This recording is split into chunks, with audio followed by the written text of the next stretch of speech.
This podcast is for a mature audience and may be viewed as inappropriate or insensitive to some. Listener discretion is advised.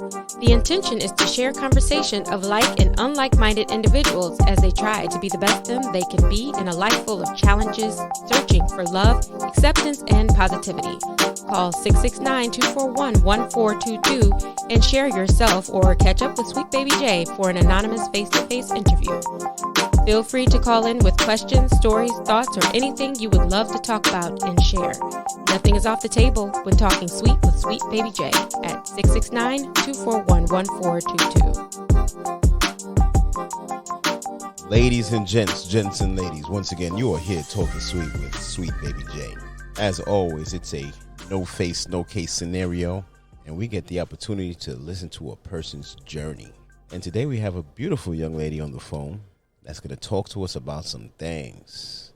How you doing, young lady? Would you like to share your name or would you like to stay anonymous? I would like to stay anonymous, please. Hello. Pretty laugh. That's what's up. So how's everything in Thank your you. world these days? What's going on? Everything's good. It's an emotional roller coaster in a sense between school and the pandemic and just personal mental problems, but I'm hanging in there. Everything is falling in place little by little. Dope. When you say mental problems, what are you talking about? What's going on? Well, I suffer from anxiety. I take pills, medication for anxiety and depression. And lately, I've been having more anxiety attacks than usual. So I take medication because ever since I started dancing when I was 23, as the years went on, my anxiety and depression kicked in. There's a lot to go through right here. When you say dancing, what kind of dancing do you do? Exotic dancing. Oh, that sounds exotic. I like Yeah. it. Thank you.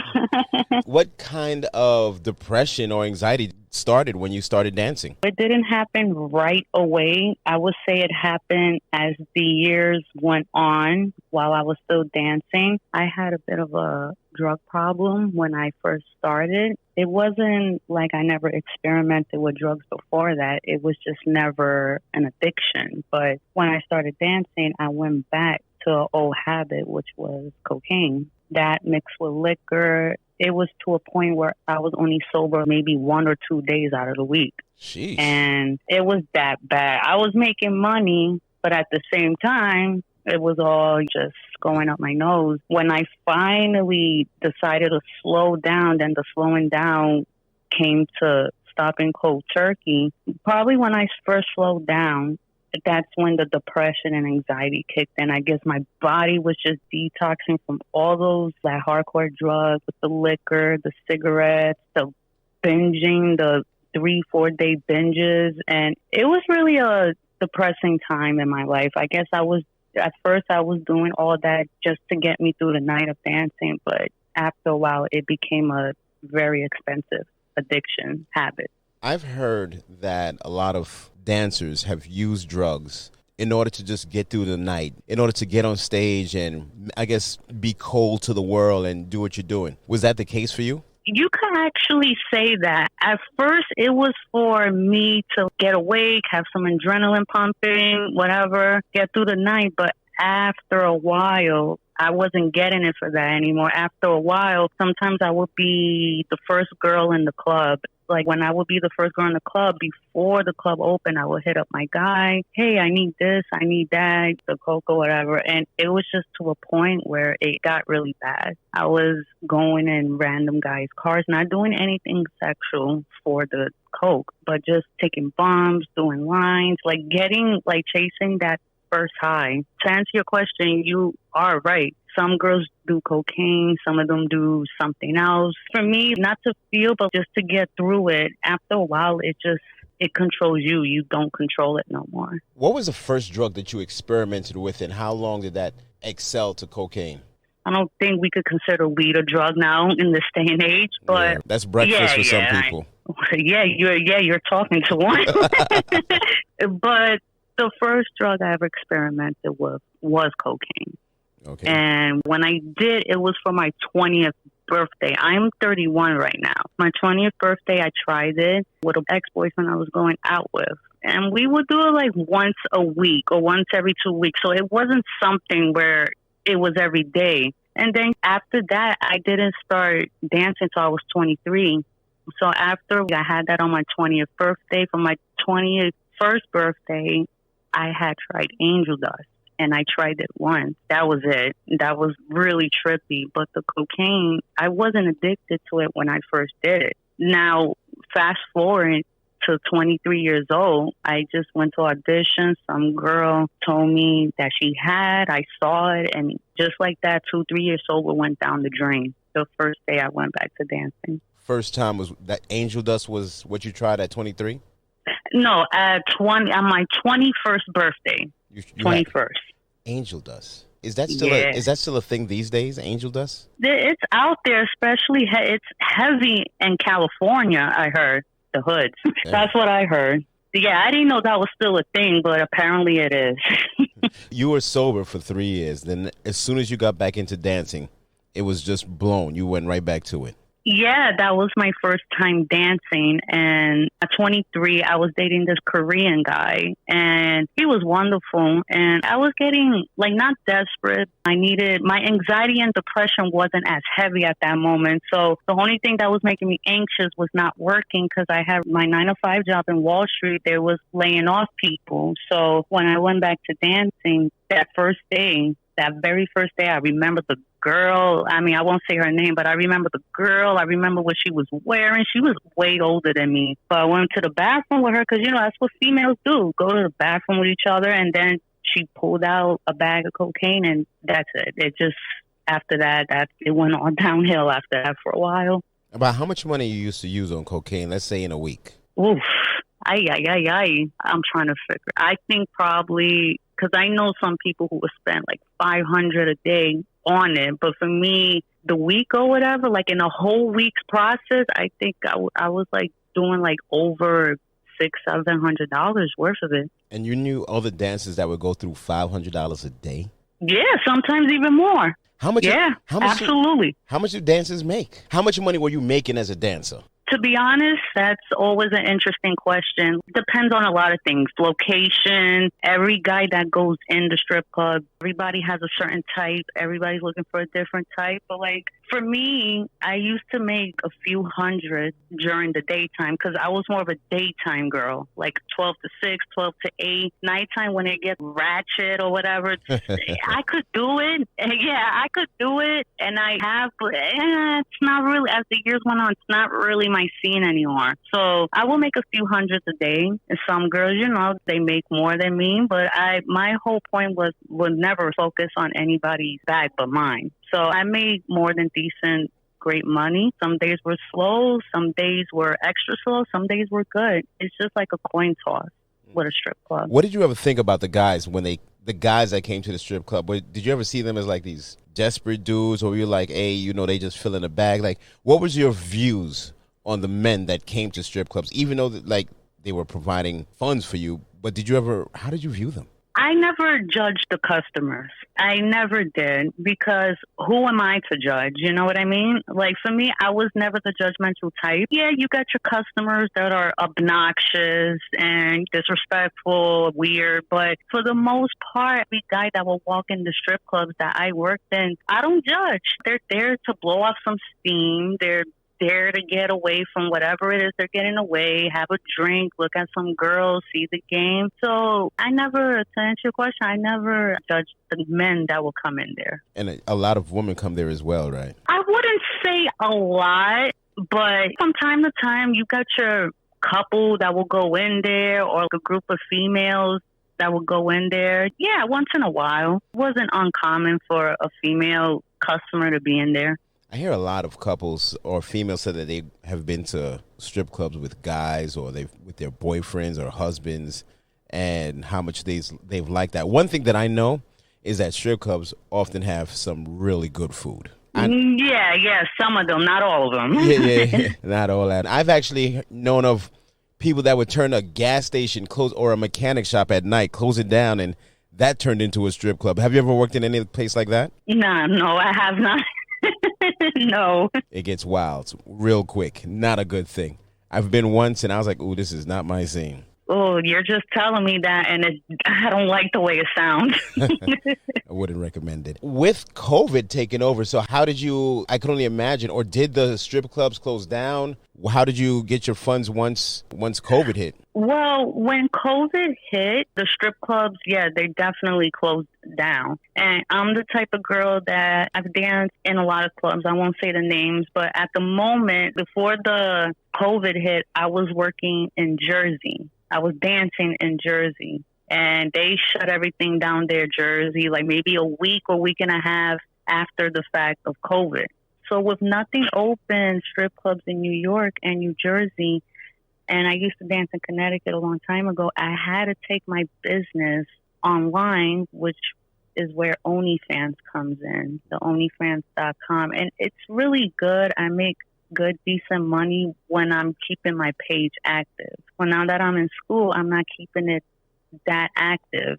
But OnlyFans was it. I will sell, aside of OnlyFans, some guys don't want to sign up for OnlyFans. So they will purchase my videos or pictures on the side. Once the COVID, maybe like I didn't want to do it right away, but once the COVID started getting like in the middle of it, I started months after COVID hit, I started doing one-on-one again, private dancing. I started doing that. But Is that scary? Like to do a one-on-one dance with somebody, is that a scary situation that you're walking into? You don't know if this guy's crazy. How is that? It's always like, yeah, I'm a girl with anxiety. So to do the things I do, non-sexual, but to do the things I do, this is where I give myself a lot of credit because I am a person who suffers from anxiety and post-depression, post-trauma depression. And a girl always got to keep that in mind. Okay, anything could go wrong. Absolutely. Just like when you get in a cab, anything could go wrong. So for me, I always say my prayers before I go into this, pray that everything goes well. I always ask for the money up front because I don't want, some dancers, when they do private one-on-one dancing, they actually they let the guy pay them afterwards. And it's just not me. So that's where I stand right now with working. I'm just going to school and my working dancing is online. So have you ever bumped into somebody on the street that knew you or someone from your class? Or I don't even know how that would be if one of your professors recognized you. Has that ever happened? No, something similar like that happened. Okay, the first club I was dancing in, it was in the Bronx. And the first club I was dancing in, I liked it. And it wasn't in the raggedy part of the Bronx. It was like in the decent, I would say decent part. It was in the decent part of the Bronx. So when I was working there, the guy who I was dating at that moment wasn't the Korean guy. We had already broke up. This is maybe a year or two into dancing already, my second year. So I'm in the back. It's me and a few of the other strippers. There was when you done with the stage, done dancing, I will go to the other side of the strip club and there's like a balcony, for the girls to smoke their weed, their cigarettes, take a little break, a breather, blah, blah. So one time was there was a whole bunch of girls. It was a Friday. We were making money during the daytime. Life was sweet. And one of the other girls who does coke, one of the other dancers, she goes, I'm going to call my guy. He's coming. You want to get some? And I said, yeah. When I saw the guy, I was like, oh, shit. The dude I was dating at that moment, that was my boy. That was my ex's dealer. And, my ex, he didn't, again, this is not the Korean. This one was Puerto Rican. Again, my ex, he didn't do coke at that time at all. He was just a guy who used to buy weed from him. And the guy, when I saw the guy, the guy used to get high on his own supply, though. Wow. Yeah, the guy would snort his own coke, this and that. But my man at the time just used to buy weed from him, not coke. I just wanted to get that out the way. But I think when he saw me, I think that probably, as messed up as it sounds, I think him being coked up probably saved me because he's like, yo, you look really familiar. I'm like, yeah, you too. And then he goes, you sure we haven't met? I go, nah, man, I don't know what to tell you about that. Damn. You could have seen anyone that looked like me. I'm short. I'm light-skinned. I could be anybody. But that moment right there, it just goes to show you the world is a small place. You ain't lying. You are definitely not lying. It's wild, though. When you talk about depression, you said like a PTSD. What did you suffer depression from? Like, what was the trauma that you went through in your life that put you there? Good question. When I was growing up, I have beautiful parents. They're still married. But I have a lot of love growing up. My parents, they never beat on me. They never stole from me. These are very loving parents, spiritual. I wouldn't trade them for none in the world. But it was me and my brother, and I was the only girl. So I was already overprotected as this, the only girl. So I think a lot of that resulted to me and my dad. I have his temper, but I think that resulted to me and my dad clashing sometimes as I got older. So as I got older, once I got that taste of freedom, it kind of like I got my taste of freedom, but a price came with it too, if As you always. understand that. Yeah, with great responsibility. What is it? I don't know what the saying is. But whatever it is, it comes with a lot of responsibility. I know where you're getting at, though. Yeah. He's like, damn, well, you know what I'm saying. Yeah, exactly. I do know what you're saying. I got it. So but when you first got that first taste of freedom, how did you start going wild, or what was it that started you on that path? I think how it happened, like when I was in school, I would cut classes. Because my parents, even if the person from school, if I had a female friend and she lived, like, let's just say on the same block or up the block where you could just walk in sandals, my dad wouldn't let me go. And not because he was being like an asshole or something. As I got older, I got why parents shelter us from certain things, but it was too sheltered. It was too suffocating. So when I did, like, my only taste of freedom was when I was in school. I would cut school. And as a result to me being overprotected, always got to be in the house right after class, I started cutting classes, and then I started cutting school. Then from school, I started cutting whole months of school. Wait. And then you was cut months of school? Yeah, it was like 3 months. Holy hell. What were you doing while you were cutting school? Getting high. I gotta laugh at it now. It helped me grow. I was gonna get into that. I probably didn't get the drinking and smoking it didn't start getting bad until I was like maybe 17 or 18. As a result of that, I used to cut like at my homegirl's house. We used to smoke weed, drink all day. And then my parents would think I had night school. So I would be gone like from 8 in the morning all the way to 8 at night. So your parents thought you had night school. You didn't have night school? Nah. Did you graduate high school? No, I didn't. You never, still to this day, you never have graduated high school?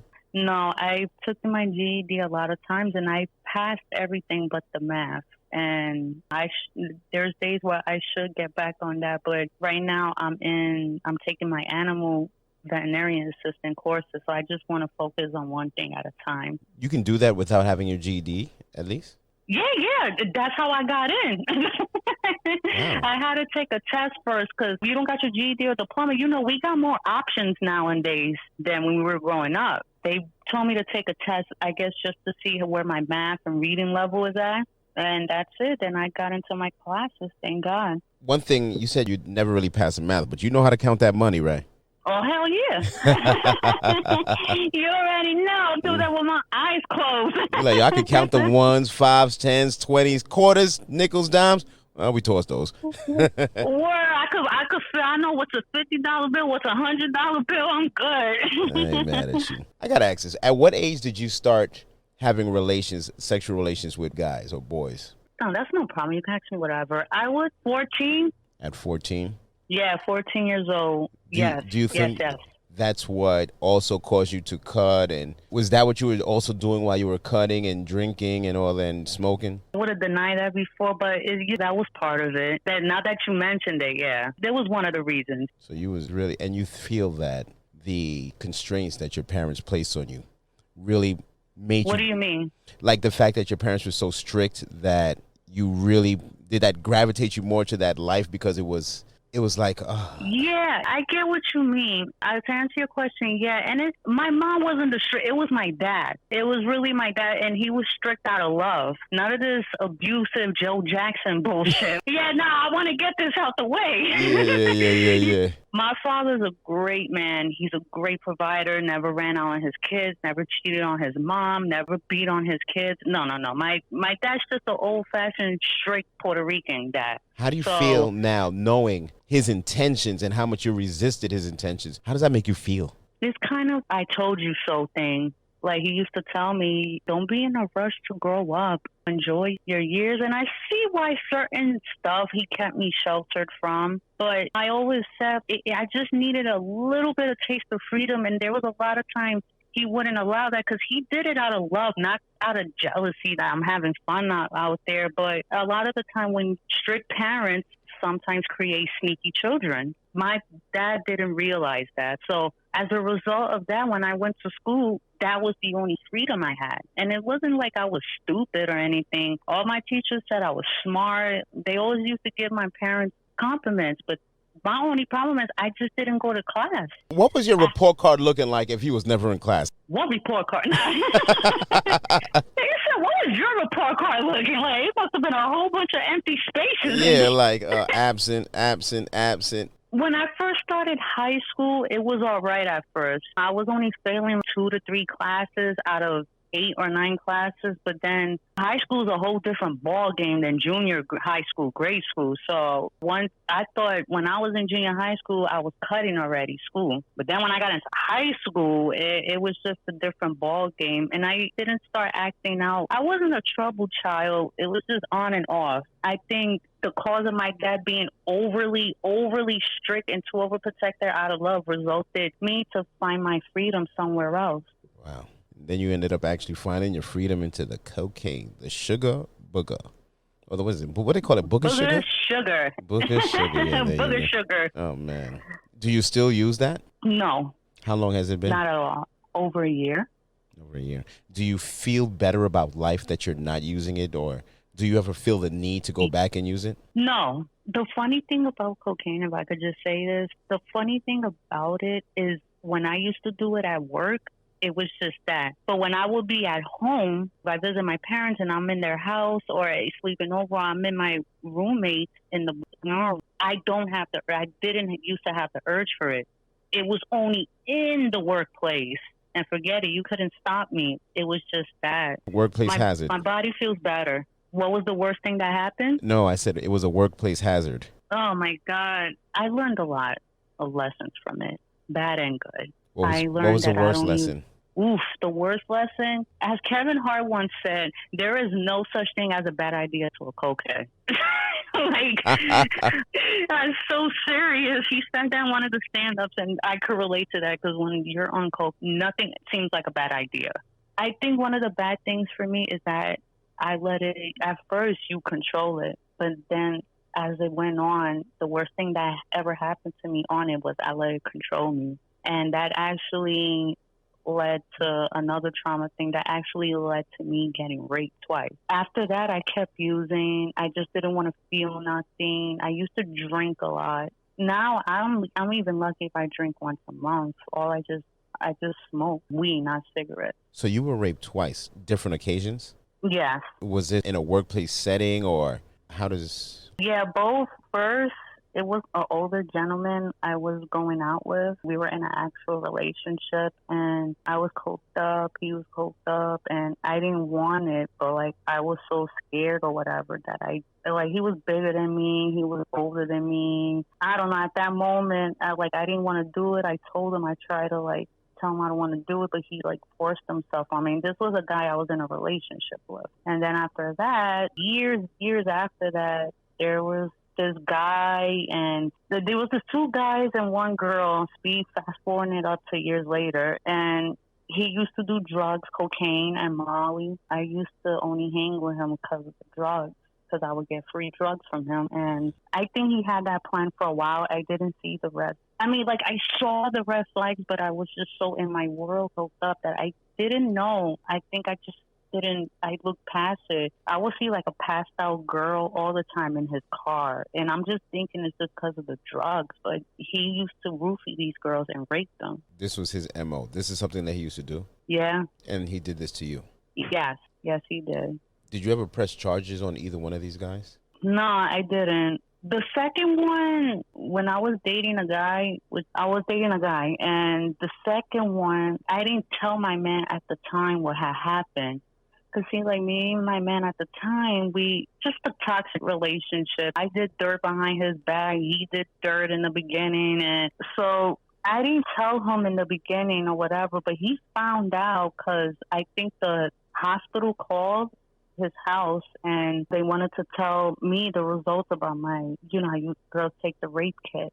And I gave him the address to the guy, again, no name, so everybody be safe. But I think I resented it there because I resented my boyfriend at the moment because he's asking for the address, like he's really going to go beat this man up, and he never did. And for me, there was times like the cops, I feel like the cops couldn't do shit for me. And there's nothing wrong with coming to the cops for saying that. But like me, I have a bad experience with cops. One time I got robbed and almost held at gunpoint when I was young. And when I went to the police station, they insinuated I was lying. So I have a bad taste with cops. I know they're not all like that, but I felt like it's so many situations where girls don't come out and say nothing, and then you always got that one person, but why you didn't tell the cops? Why you didn't tell authority figure? This, that, blah, blah, blah. It's scary to talk about. And sometimes we just want to block it out. And sometimes when we do come forward with it, not everybody, but everybody victim shames the victim. It's never the rapist's fault. It's always the girl's fault. And it's just, what you was wearing, what you did, was you on drugs, was you on this and that. And I just felt like if I turned to the cops, this man would have been out on bail the same day. He had a lot of money. I know he could have bailed himself out. And then with the lack of evidence or whatever, and then when I got home that same day, I think I took a shower or something. So I had washed any evidence off. Did he use protection? Word against his. I don't know. I was knocked out. Wow. Yeah. Man, it's crazy. Roofie, sheesh, that's some real dirtbag. Yeah, I could tell you're mad just hearing it. Yeah, I'm not a fan of. Listen, I actually somebody roofied me by accident one time because a young lady I was with, they tried to roofie her, and she asked me to taste her drink. And it was almost a 2-for-1 scenario because when we went back to her spot, neither one of us could wake up, and come to find out that's what it was from that drink. It's crazy. Thank God y'all were okay, though. Thank God we were together, because if not, it would have been... I don't even want to think about that. Yeah, thank God. Yeah. Now that you're doing the OnlyFans, you're out of that environment, so you still get to make money dancing. You still get to, have this source of income. You're in school trying to do better for yourself. Right. These are good things, but how do you see the rest of your life playing out? When I stopped the drugs and drinking, I saw a lot. Not that I was oblivious or naive to what was going on in the world, but I will always be such in a rush to plan the future out. And I guess that was always my problem. Because you could say you're going to move here, you're going to go there, but you don't know what God got planned for you. So for me, I try to live in the present. I try to, this is what I'm going to do. I'm going to do my schoolwork today. My goal is to get through these year worth of classes of animal veterinary assistant. And after that, job placement. And after that, save more money because I've been saving money for the longest. And my savings account keeps saving money. So I could temporarily move somewhere to get a change of scenery because New York could be quite overwhelming. It can eat you up. And a lot of people don't understand that New York is not for everybody. I'm from New York, and it's really a kill or be killed. Yeah, only the strong survive here, buddy. You ain't lying. What part of New York you from? I was last living in Harlem. Yeah. And you gotta tell me about that. And before then, I was actually living in Queens, but originally I'm from Brooklyn. So all over the place. Oh, all right. Yeah. People understand New York. It will take a toll on you. This is just it can if too you don't, much sometimes. If you don't control yourself, if you don't control it, it will control you. Oh, that's facts. So all we do is talk facts here on Talkin Sweet. Holla. You're funny. It's just so crazy speaking to somebody that does OnlyFans. When you're doing OnlyFans, like, what are you doing? What does your content consist of? Do you have sexual relations on there? Like, what are you doing on OnlyFans? Nah. Let's just get this out the way. This ain't nothing sexual going on there. No sexual relations with the other guy. It's just me. What are you doing? You know, like, I'm doing nude pictures, nudity videos, masturbation videos, shower videos, amateur sexy stuff, not hardcore Pornhub shit. Like, but there are people that do. Catching me there. There are people that do that more hardcore stuff on OnlyFans. Yeah, hey, ain't no problem. To each his own. I don't judge here, but not me though. That's not your scene though. Ain't no way. But even doing that, where you're doing the masturbation videos and things like that, do you ever get a fear that somebody will notice you in the street or notice you in a public setting and think that that part of your life is something that they can exploit? Do you ever think about those things? I do, but in my pictures and videos on my OnlyFans, I don't show my face. Oh. And my tattoos are covered up. How do you do that? Yo, listen, to answer that question, for the most part, the guys who are signing up, they just want to see that and see this skin filthy. Let's just be clear and grown about this. But listen, for me, 100% of the time, it's not a problem for these men. I always tell, and sometimes they don't even, like, a lot of times they don't even care if your face is in there, because they're, for all that, if they want a picture video of your face, they could look on your social media. But for me, I don't put my face on the videos or pictures, and it doesn't bother them not one bit. They don't care. It's not their face that they're looking to see. Yeah. You know what I'm saying? I mean, they know I'm not a catfish. I assure them that. I show them proof that it's me in the pictures, but my face is just not in it. They know that you're not a dude. No case. Yeah. All day, every day. Right here on Talkin Sweet is always in no face, no case scenario. You know. The subscription fee that OnlyFans charges, how much of that do you actually see? For the OnlyFans, the girls put their own subscription fee. Okay, let me try to break this down. For me to sign up for my page is only $10, but a lot of people think, oh, wow, $10 to see all that. But it's like the strip club. You pay the cover charge to get in and you see more. So for me, what I post on my OnlyFans is mostly nude pictures, nude videos, but they're not the exclusive masturbation videos I told you about, or the shower videos, or the plain one. It's just enough on my OnlyFans page where it's nudity, but it makes you want to see more. And then each girl could set their own price.